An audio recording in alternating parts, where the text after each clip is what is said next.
आप सबको नव वर्ष की हार्दिक शुभकामनाएं। आपके माध्यम से पूरे प्रदेश के लोगों को भी नए साल की बहुत सारी शुभकामनाएं। नव वर्ष आपके लिए भी, प्रदेश भर के लोगों के लिए बहुत शुभमय मंगलमय हो। आपके परिवार में सुख की खुशियाँ आए और प्रदेश के किसान की खेती की फसल अच्छी हो, व्यापारी का व्यापार बढ़े, आपसी भाईचारा प्रदेश का मजबूत हो। और इस नव वर्ष में जो लुटेरों का गिरोह है, जो लगातार पिछले 4.5 वर्ष से इस प्रदेश को लूटने में लगा हुआ है, वो सत्ता से बाहर हो। ये परमपिता परमात्मा से प्रार्थना करता हूँ। हमने 14 तारीख को बैकवर्ड का सम्मेलन सरसा में रखा है और सरसा में भी जो सबसे बड़ा ग्राउंड है, वो ग्राउंड हमने तय किया है, जो आपका दशहरा ग्राउंड है यूनिवर्सिटी के अपोजिट, उसमें हम अपना सम्मेलन करेंगे। मुझे आज कार्यकर्ताओं के साथ बैठक करी है, मैंने बताया अब मैं इस निवेदन करूंगा, कड़ाके की ठंड के बावजूद, धुंध के बावजूद हजारों की संख्या में कार्यकर्ता आज आया, बड़े शॉर्ट नोटिस पे आया और मुझे अपनी पार्टी के एक एक कार्यकर्ता पर बहुत भरोसा है। मैंने सबकी ड्यूटियां लगाई है। हमारे जिले में बैकवर्ड की संख्या बहुत बड़ी है और सबकी मैंने जिम्मेवारी लगाई है। मैं ये उम्मीद करता हूं कि हमारे बैकवर्ड के सम्मेलन में 50,000 की भी हाजिरी हो सकती है। बहुत बड़ा सम्मेलन है। अब तक के जितने भी यहाँ पे पब्लिक मीटिंग हुई है सरसा में, चाहे वो किसी भी राजनीतिक दल ने करी, उन सब के रिकॉर्ड हमारा बैकवर्ड सम्मेलन ही तोड़ देगा और उस दिन ये भी तय कर देगा कि 2024 में जो लोकसभा का चुनाव होगा, उस लोकसभा के चुनाव के अंदर सरसा की सीट से इंडियन नेशनल लोकदल पार्टी जिसको उम्मीदवार बना करके जाएगी, चौटाला साहब जिसको टिकट देंगे, वो लाखों मतों से जीतेगा। वहीं उसके साथ साथ विधानसभा की 5 सीट उस बैकवर्ड सम्मेलन में ही लोग क्लियर कर सकते हैं। आपके सहयोग और समर्थन से अभय सिंह चौटाला जी के हाथ में हमारे जिले के लोगों ने हमेशा हमारा पूरा साथ दिया है, चाहे वो कांग्रेस की सरकार थी, चाहे बीजेपी की सरकार है।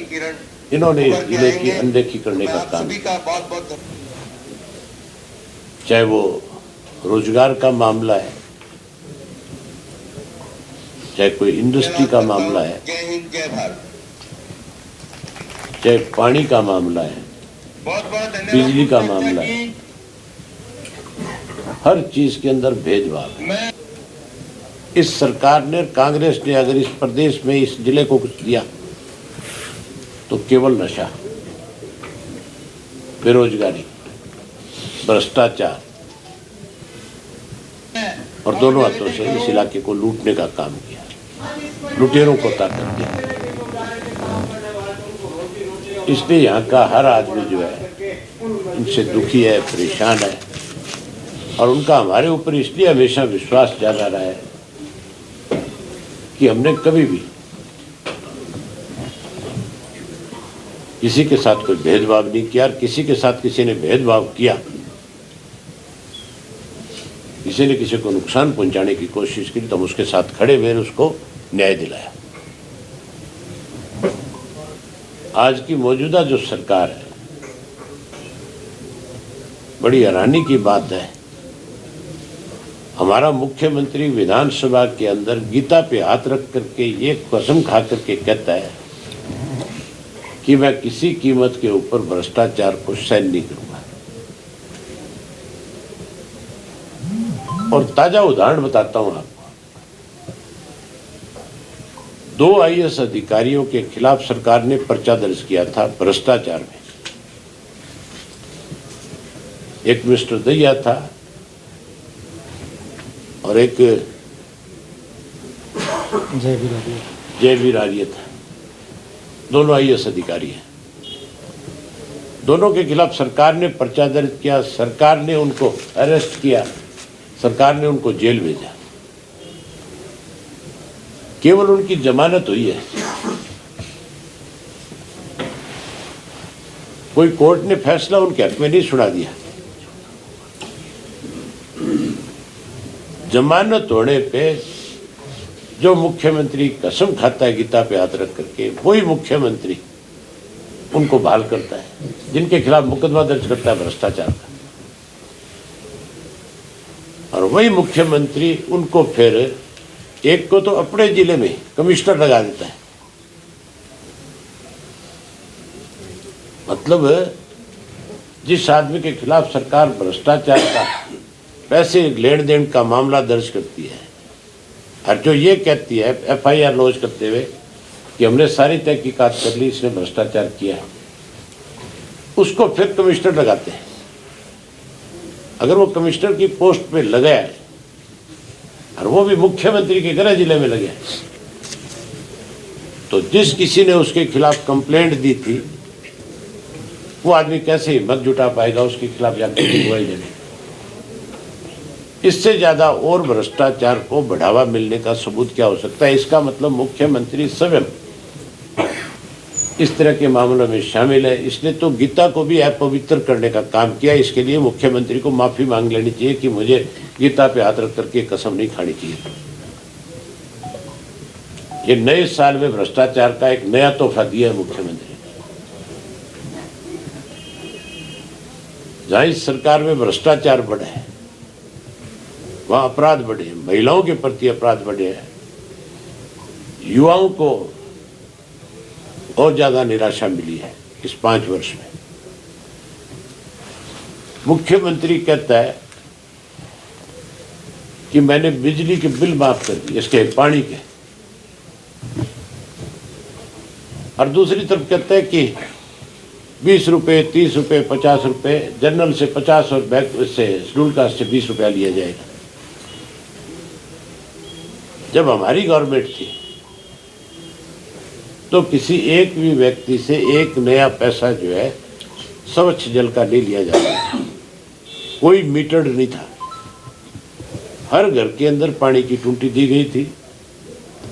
हमने तो खेतों ढाणियों में भी पानी पहुंचाने का काम किया। हमारी सरकार बनने के बाद जो पैसा सरकार इनसे वसूल रही है, ये पैसा हम हर आदमी का वापस करेंगे। जहाँ ये पैसा वापस देंगे, वहीं उसके साथ साथ अगर किसी को ढाणी के अंदर भी स्वच्छ पेयजल की दिक्कत आएगी तो उसके भी पाइपलाइन डाल करके वाटर वर्क से पानी देने का काम करेंगे। ये प्रायोरिटी होनी चाहिए। स्वच्छ पानी के ऊपर पैसा लेने की बात करते हैं, स्वच्छ पानी भी नहीं देते। 80% आज हरियाणा प्रदेश के अंदर लोग जो है ट्यूबवेल के पानी को पी करके अपनी प्यास बुझाते हैं। प्यास नहीं बुझा रहे, वो स्लो पॉइजन ले रहे हैं एक तरह से, क्योंकि जमीन से जो पानी निकलता है उसमें मिनरल नहीं होते, उसमें केमिकल्स होते हैं और उसकी वजह से बीमारियां बढ़ती हैं। सरकार उस तरफ ध्यान देने की बजाय लोगों से पैसा ले रही है, पैसा वसूल रही है।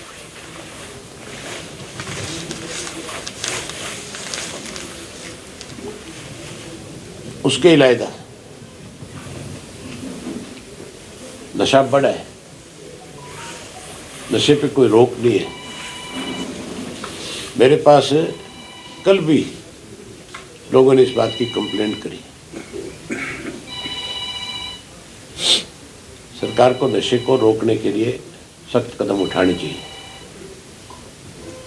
हमारा जब बैकवर्ड का सम्मेलन होगा उसके बाद हमने युवा का भी सम्मेलन रखा है, जो 21 तारीख को आपके माध्यम से पूरे प्रदेश के युवाओं को भी आह्वान करता हूं कि कैथल के अंदर 21 तारीख के युवा सम्मेलन में भी बड़ी संख्या में सारे आओ, ताकि एक नई क्रांति हरियाणा में आए, नया बदलाव आए, युवाओं की सरकार बने। हमारा फैसला है कि हम युवा पीढ़ी के लोगों को 50% से ज़्यादा टिकटें देने का काम करेंगे ताकि युवा सरकार बने और युवा इस प्रदेश को आगे लेकर के जाए। ये हमारा 9 वर्ष का फैसला है। कुछ लोकसभा चुनाव को लेकर भी कुछ चर्चा की गई है। लोकसभा में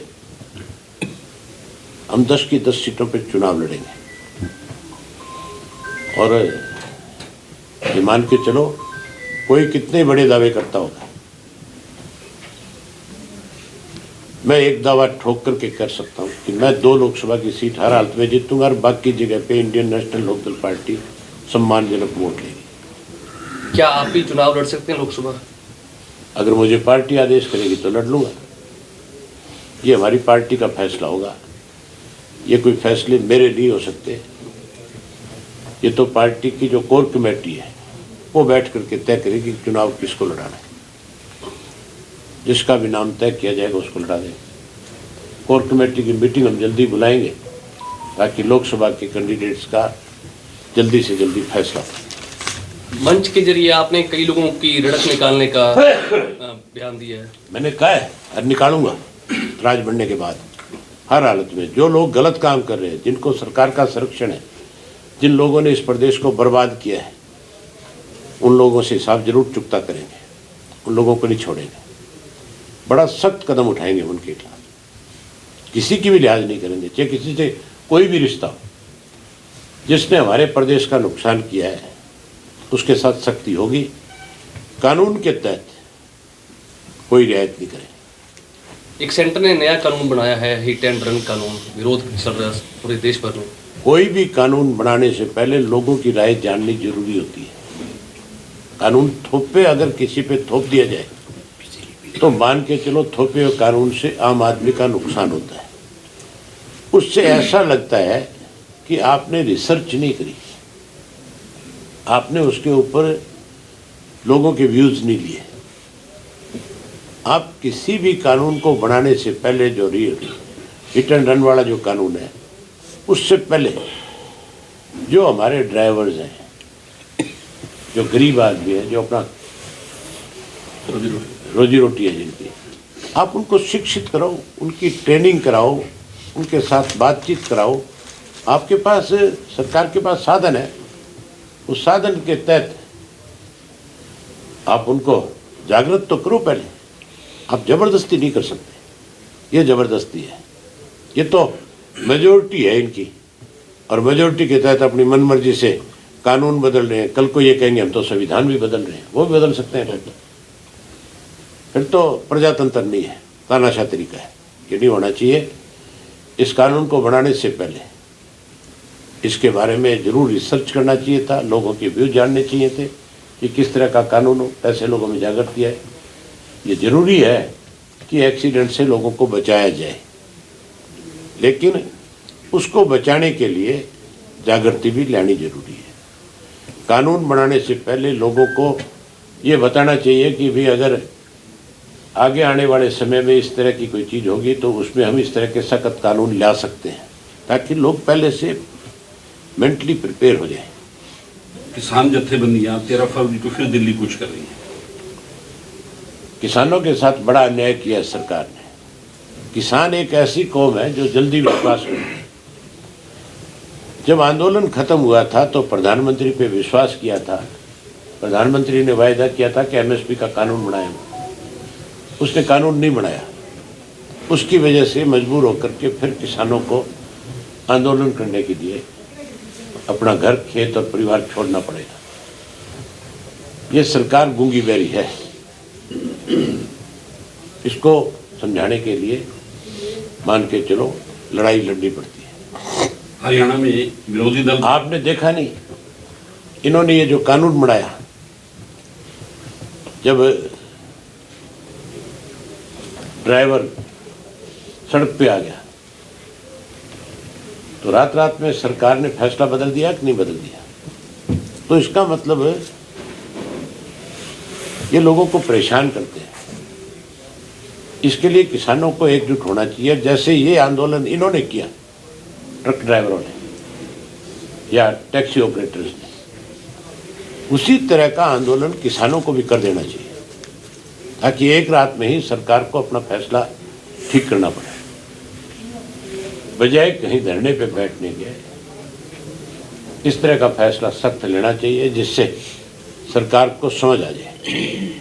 एनएलओ साथ देगी सर इनका? मैं तो पहले दिन से साथ हूं, मैं कब पीछे था, इनेलो ने साथ कब नहीं दिया, ये क्वेश्चन आप पूछ नहीं सकते। ये तो आपको अपनी तरफ से कहना चाहिए कि इंडियन नेशनल लोकदल पार्टी एक ऐसी पार्टी है जो किसान के मामले में पहले दिन से राजनीति से ऊपर उठ करके उसकी लड़ाई लड़ी। अभय जी, कल मुख्यमंत्री ने कई नए विधेयक पास किए हैं, जैसे बिजली बिल माफ करना है या शव को सड़क पर रखकर प्रदर्शन नहीं करने पर कानून जो नए बनाने की मंजूरी दी है। विधानसभा में क्यों नहीं चर्चा कराई? यही तो तानाशाह तरीका है ना। 3 काले कानून कैसे बने थे? इसी तरह बनाए गए थे, है? इसी को तानाशाह तरीका कहते हैं, इसी को मनमर्जी कहते हैं सरकार।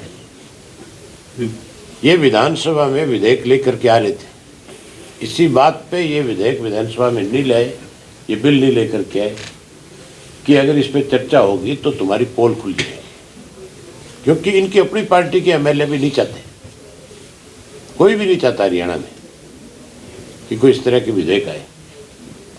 कोई विधेयक आए उस पर पहले विधानसभा में चर्चा होनी चाहिए, लोकसभा में कोई विधेयक आता है उस पर चर्चा होनी चाहिए। उसी का खामियाजा लोकसभा में नहीं भुगता 3 काले कानून बनाकर। विपक्षी दलों के जो नेता हैं उनके घरों पे सरकार आए दिन ईडी के छापे मरवा रही है, कल परसों भी चल रहे हैं, हरियाणा में भी चले। और कोई काम ही नहीं है तो है? काम तो बचा ही नहीं। विकसित भारत यात्रा है, पिछले दिनों की सिरसा जिला में इलाहाबाद विधानसभा क्षेत्र में लोगों ने उसका विरोध किया कि हमारी टेल तक पानी नहीं है, पीने के पानी की दिक्कत। यात्रा नहीं, भाजपा का प्रचार तंत्र है, इसको आप यात्रा नहीं कह सकते। मुख्यमंत्री बयान देता है, कहता है कि उस यात्रा में जितने लोगों की शिकायतें हैं हाथ के हाथ उनको ठीक कर दिया गया। विधानसभा में मुख्यमंत्री ने सब ये बयान दिया था कि जहाँ भी यात्रा जाएगी एमएलए को पहले इन्फॉर्म किया जाएगा, एमएलए उस यात्रा में जाकर के लोगों की समस्याओं को अधिकारियों के सामने रख सकता है। मेरे विधानसभा क्षेत्र में यात्रा आई, आप पूछो डिप्टी कमिश्नर से कि क्या मुझे उसने इतला दी इस बात की? मुझे कोई इतला नहीं है। ये भाजपा का प्रचार तंत्र है, सरकार का पैसे का दुरुपयोग है, सरकारी फंड का दुरुपयोग करके अपनी पार्टी का प्रचार कर रहे हैं। ये जितना प्रचार इस तरह का करेंगे लोग उतना ही ज्यादा इसका विरोध करेंगे। सम्मेलन को बैकवर्ड का सम्मेलन है, हमारी बैकवर्ड सेल के जो लीडर होंगे वो सारे के सारे उसमें मंच पे रहेंगे। उस पर जनरल के पार्टी के जो उच्च पदाधिकारी है केवल वो आएंगे, क्योंकि बैकवर्ड का सम्मेलन है, इसमें बैकवर्ड ही पूरा इसको संचालन भी वही करेंगे और वही संबोधित करेंगे। युवा का वही रहेगा, युवा में वही रहेगा, महिलाओं में भी हमने वही रखा था। और हमारा महिला का जो सम्मेलन था वो अपने आप में रिकॉर्ड तोड़ा है उसने। बहुत बड़ा सम्मेलन था, बहुत बड़ी संख्या में महिलाएं। 31 जनवरी को बहुत ठंड थी, 31 दिसंबर को, और 31 तारीख को कोई आदमी अपना घर नहीं छोड़ता है, नए साल को आगाज होता है। उसके बावजूद भी हजारों की संख्या में महिलाएं आई और मुझे महिलाओं ने शिकायत करी कि आप इसको फरवरी में करते तो हम कई गुना और ज्यादा बढ़ा देते इसको। उचाना हॉट सीट बनती जा रही है जी, किस चीज की? विधानसभा चुनावों को लेकर कई तरह के दावे किए जा रहे हैं। चौधरी वीरेंद्र सिंह की फैमिली कह रही है कि हम चुनाव लड़ेंगे, इधर दुष्यंत चौटाला कह रहे हैं कि हम चुनाव लड़ेंगे। इंडियन नेशनल लोकदल पार्टी जो उम्मीदवार उतारेगी वो मुख्यमंत्री का उम्मीदवार होगा। बाकी पार्टियों के जो उम्मीदवार है वो तो सिर्फ एमएलए बनने के लिए चुनाव लड़ते हैं। हमने चौधरी ओम प्रकाश चौटाला जी ने चुनाव लड़ा वहां से 2 बार, एक बार जीते, सरकार बनती तो मुख्यमंत्री बनते, एक बार हार गए। अब फिर हमारा जो कैंडिडेट होगा वो मुख्यमंत्री का ही उम्मीदवार होगा। अगर हमारी सरकार बनेगी तो जो चुनाव लड़ेगा वो मुख्यमंत्री बनेगा। चौटाला साहब चुनाव लड़ सकते हैं? तू चुनाव की तारीख तय करा पहले। सर कांग्रेस नहीं, संभावनाएं हैं। किस चीज की? मैंने बताया कोर कमेटी फैसला करती है, बस मैं नहीं फैसला कर सकता इसे। लेकिन ये फैसला हमारी पार्टी का है, हमारी कोर कमेटी का है कि जो भी कैंडिडेट आएगा वो मुख्यमंत्री बनेगा। सर आपने स्पीच में कांग्रेस की हाथ जोड़ो जो यात्रा है उसके लिए कहा है, लेकिन कांग्रेस कह रही है कि हम आने वाले समय में सरकार बनाएंगे। कैसे बनेगी तू यूँ बता मुझे। सुरजेवाला, किरण, शैलजा कहते हैं ना मुख्यमंत्री के दावेदार, कहते हैं ना। हुड्डा कहता है मैं दावेदार हूँ, हुड्डा का छोरा कहता है मैं दावेदार हूँ, कहता है कि नहीं कहता है। और आपस में ये पांचों एक मंच पे इकट्ठे हो सकते हैं। जिस पार्टी में डिसिप्लिन नहीं है, जिस पार्टी पे संगठन नहीं है, वो कैसे दावा कर सकती है? केवल तुम्हारे सामने बैठ करके दावा करना कि हम सरकार बना रहे हैं, सरकार नहीं बन सकती। सरकार संगठन के बलबूते पे बना करती है, और संगठन सबसे ज्यादा मजबूत आज अगर किसी का है तो इंडियन नेशनल लोकदल पार्टी का है। क्या कांग्रेस की गुटबाजी और भाजपा की रुसवाई का फायदा इनेलो को हो सकता है? हमें किसी की गुटबाजी से फायदा नहीं उठाना, किसी की रुसवाई से नहीं। हमें अपने विश्वास से आगे बढ़ना है। लोगों का विश्वास हमारे ऊपर है, इसलिए इंडियन नेशनल लोकदल पार्टी की ताकत मजबूत है। आने वाले टाइम में कोई गठबंधन भी होगा किसी पार्टी से? आप बताओ किससे करें? हैं? कोई हमारे पास चल कर के आएगा, निस्वार्थ आएगा, जो प्रदेश के हित की बात करेगा उससे बात करेंगे। कोई अपने स्वार्थ की बात करेगा, दरवाजे बंद है। ठीक है जी। बहुत धन्यवाद।